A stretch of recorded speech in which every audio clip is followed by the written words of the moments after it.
Telangana Gaddar film awards ని గద్దర్ గారి పేరు పెట్టడానికి ఒక కారణం ఉన్నది. గద్దర్ ప్రజా యుద్ధ నౌక. గద్దర్ అనే పదం కొన్ని లక్షల కోట్ల మందిని ప్రభావితం చేసి సామాజిక రుగ్మతల మీద యుద్ధం చేయడానికి ప్రోత్సహించిన గొప్ప గలం గద్దర్. గద్దర్ గలం అంటే తెలియని వాళ్ళు ఈ దేశంలో లేరు. గద్దర్ని మొట్టమొదటిసారి తెర మీద చూపించింది నాకు తెలిసినంత వరకు రంగుల కళలో నరసింహరావు గారు ఇక్కడనే ఉన్నారు.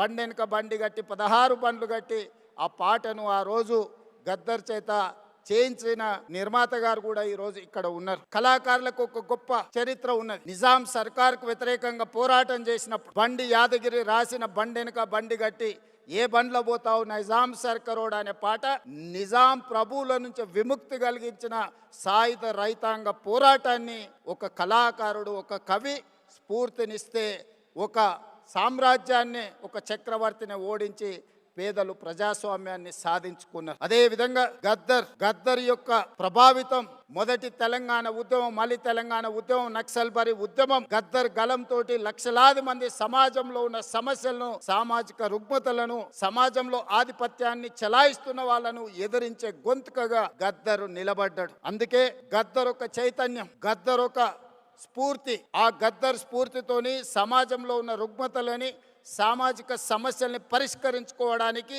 ఒక ఆయుధమే సినిమా. సినిమా అత్యంత ప్రభావితమైన శక్తి, ఒక weapon. The most powerful weapon is movie, film. We can use that film to for reach any goal. అందుకే ఈరోజు ఈ ఫిల్మ్ అవార్డ్స్ కి గద్దర్ గారి పేరు పెట్టి ఇది double edged weapon. We can use good, we can use bad.